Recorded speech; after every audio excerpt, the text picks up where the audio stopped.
And we're willing to make practical, result-oriented steps that can advance our common security.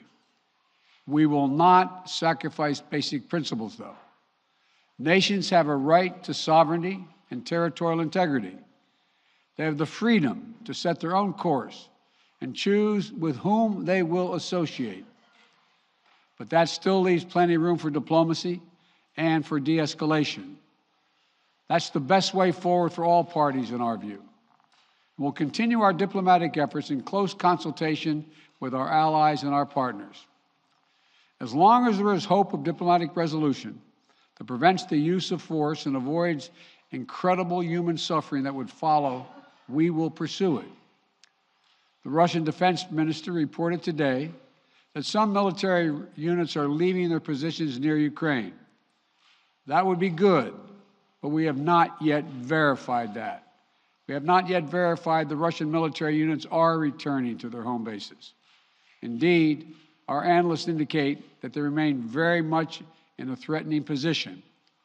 And the fact remains, right now, Russia has more than 150,000 troops encircling Ukraine and Belarus and along Ukraine's border.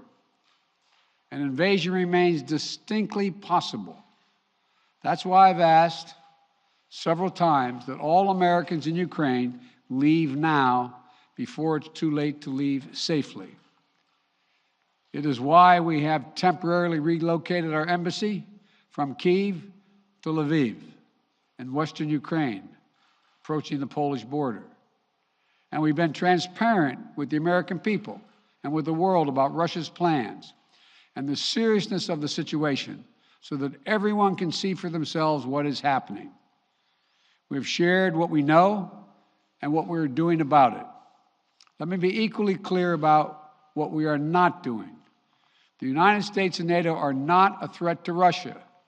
Ukraine is not threatening Russia. Neither the U.S. nor NATO have missiles in Ukraine.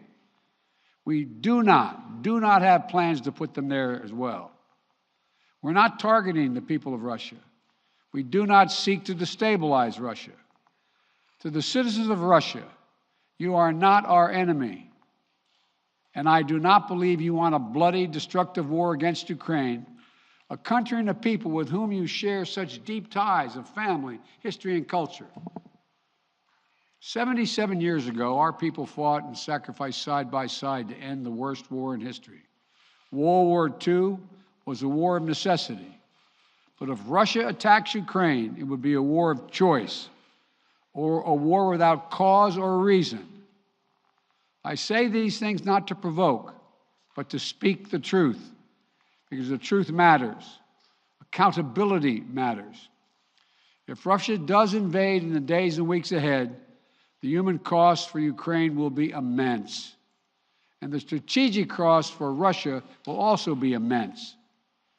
If Russia attacks Ukraine, it'll be met with overwhelming international condemnation. The world will not forget that Russia chose needless death and destruction.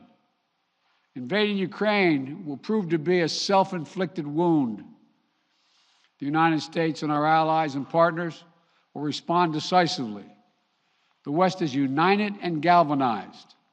Today, our NATO allies and the alliance is as unified and determined as it has ever been. And the source of our unbreakable strength continues to be the power, resilience, and universal appeal of our shared democratic values. Because this is about more than just Russia and Ukraine. It's about standing for what we believe in, for the future we want for our world, for liberty, the right of countless countries to choose their own destiny, and the right of people to determine their own futures, for the principle that a country can't change its neighbors' borders by force. That's our vision.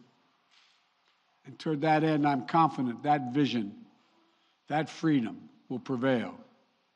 If Russia proceeds, we will rally the world to oppose its aggression.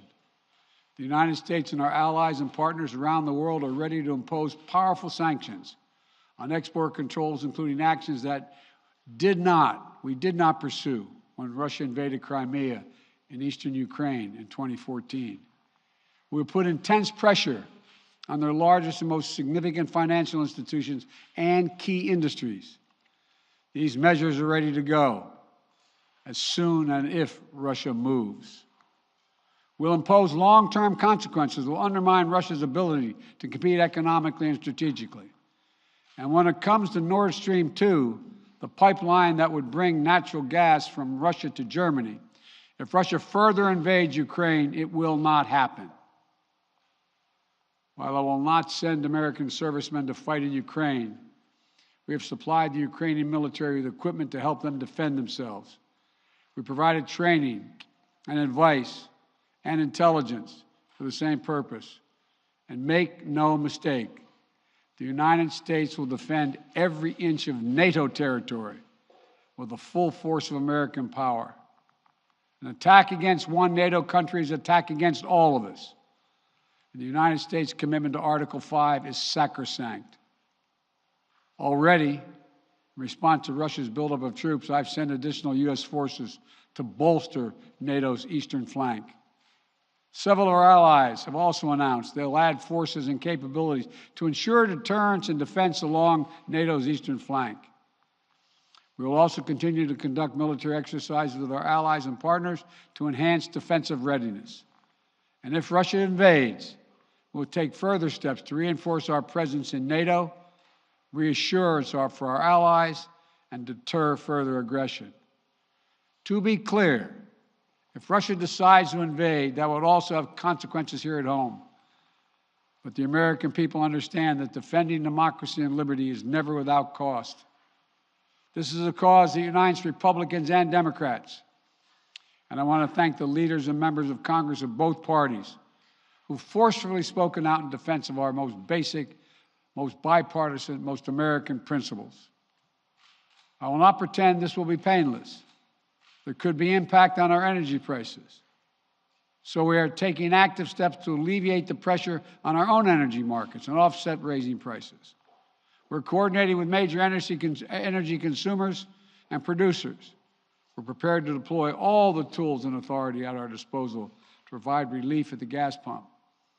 And I'll work with Congress on additional measures to help protect consumers and address the impact of prices at the pump. We are not seeking direct confrontation with Russia, though I've been clear that if Russia targets Americans in Ukraine, we will respond forcefully. And if Russia attacks the United States or our allies through asymmetric means, like disruptive cyber attacks against our companies or critical infrastructure, we are prepared to respond.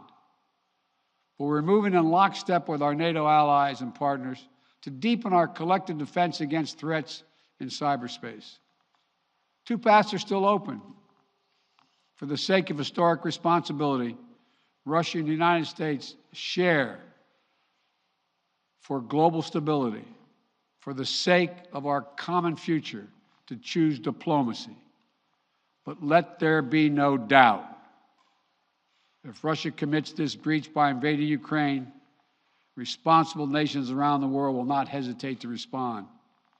We do not stand for freedom where it is at risk today, will surely pay a steeper price tomorrow. Thank you. I'll keep you informed.